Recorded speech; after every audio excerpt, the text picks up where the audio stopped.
Ժամեեմը շարունակում է քաղաքական տիկնիկներ խորագրով իր հաղորդաշարը, որը ներկայացված է քաղաքական տիկնիկային ժանրով։ Մենք շարունակելու ենք բացահայտել պետական քաղաքական գործիչների իրական մտքերն ու մտադրությունները, որոնք որպես կանոն տեսանելի չեն հասարակության լայն շրջանակների համար։ Քաղաքական թատրոնում տեղ գտած մտքերն իհարկե իրական չեն, հետևաբար ներկայացվել է ոչ թե կոնկրետ իրադարձություն, այլ թե ինչ կարող էր լինել, եթե այն կայանար։ Մեր այսօրվա թատրոնը նվիրված կլինի այն նոր շրջաբերականներին, որոնք պատրաստվում է իջեցնել Սերժ Սարգսյանը իշխանության տակ աշխատող կառույցներին։ Ծաղկաձորում ընթանում են իշխող հանրապետական կուսակցության փակ քննարկումները, որոնց հերթական նիստերից մեկից առաջ Սերժ Սարգսյանը իր մոտ է հրավիրում Էդուարդ Շարմազանովին եւ ցուցումներ տալիս տարբեր ոլորտներում իշխանությունների հետագա գործունեության վերաբերյալ։ Եվ այսպես Ծաղկաձորի հանրահայտ Golden Palace հյուրանոցի Սերժ Սարգսյանի համարում զրուցում են գործող նախագահը եւ Էդուարդ Շարմազանովը։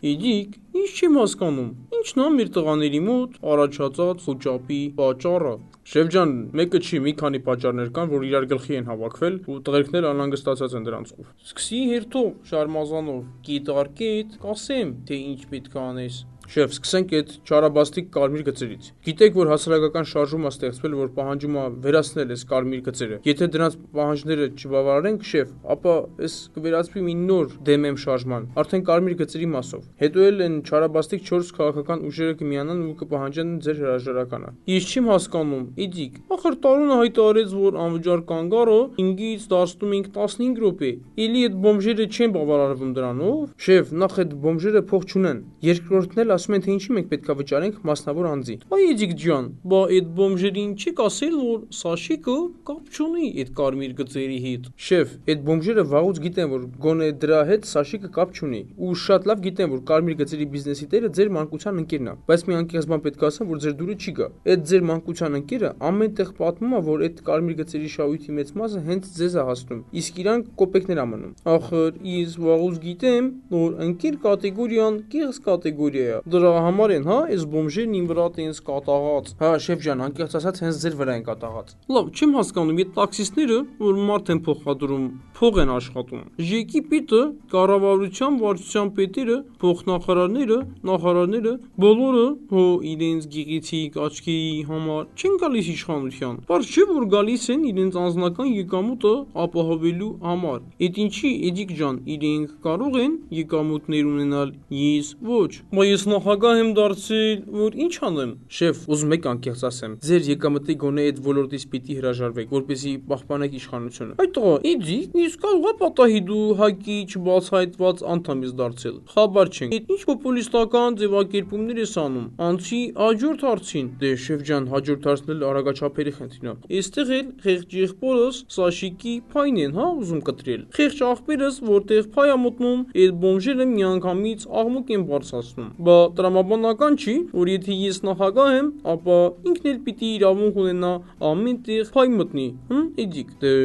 շեֆ, դա ձեր իրավունքն է, բայց այդ բոմժերները ասում են, թե մենք էլ իրավունք ունենք հեղափոխություն անենք։ Դու ինձ արդեն ջղայնացնում ես, Էդիկ։ Հաստատ բողոքական չբացահայտված անդամ ես։ Վերջին անգամ եմ զգուշացնում։ Այդ հեղափոխություն բառը այլևս մոտս չարտաբերես, թե չի ճնշումս միանգամից կրկնակի բարձրանում է։ Շեֆ ջան, դե ինչ կա այն եմ ասում։ Ճիշտ չի, որ ամբողջ իրականությունը անկեղծ ասեմ, որ դուք էլ հետո ճիշտ հետևություններ անեք։ Երկար բարակ մի խոսի։ Այդ տղա, անցի հաջորդ հարցին։ Դե շեֆ, այդ անտեր հաջորդ հարցն էլ չարաբաստիկ էլեկտրաէներգիայի թանկացման խնդիրն է ու ամենավտանգավորն է, որ այդ ամենը կապում են Որոտանի հեկի սեփականաշնորհման հետ։ Ու այստեղ էլի ձեր ընտանիքի հետքն են գտել, շեֆ ջան։ Այ մարդ, ես զարմանում եմ։ Ես ինչ պոպուլիստական, բոմժական ժողովուրդ է, ժողովուրդ։ Ես նախագահ եմ դարձել։ Չեմ հասկանում, իմ ընտանիքը չի կարա какой-нибудь Որոտան սեփականաշնորհի ամերիկյան կազմակերպության քողի տակ։ Ուրեմն, Էդիկ, հրահանգի մեր արևմտամետ մամուլին,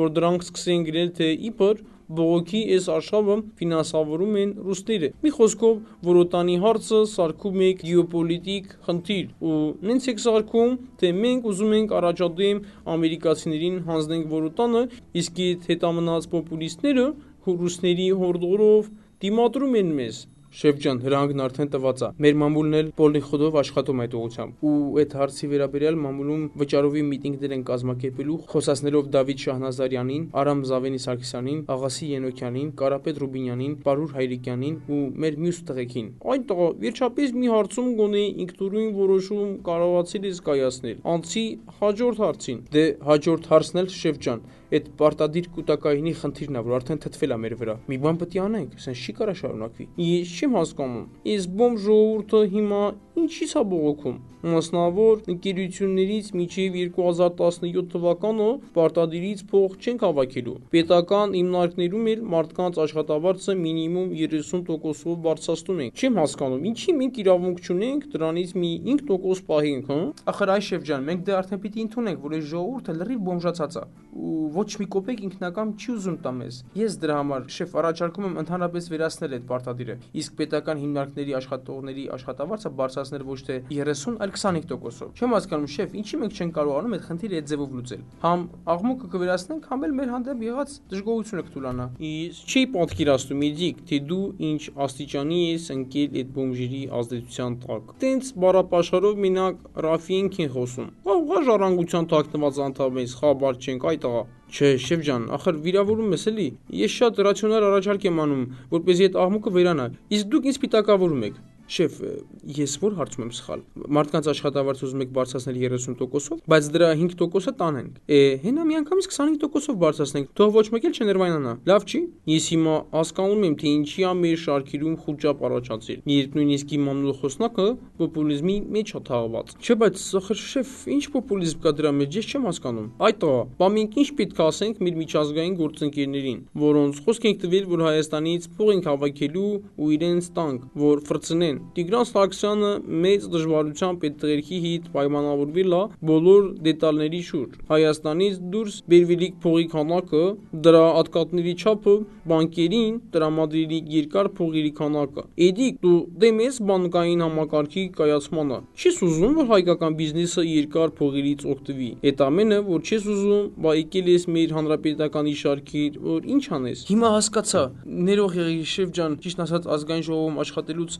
պոպուլիզմով ես էլ եմ մի քիչ վարակվել։ Էլ տես բան չեմ կրկնի։ Շեֆ ջան, կարծում եմ արժի առայժմ այսքան հարցերով սահմանափակվենք։ Ես գնամ աշխատեմ, բայց մեկ էլ վերջում մի բան եմ ուզում հարցնել, շեֆ։ Այս մեր նոր կառավարության վերաբերյալ ինչ դիրքորոշում պիտի որդեգրեն մեր,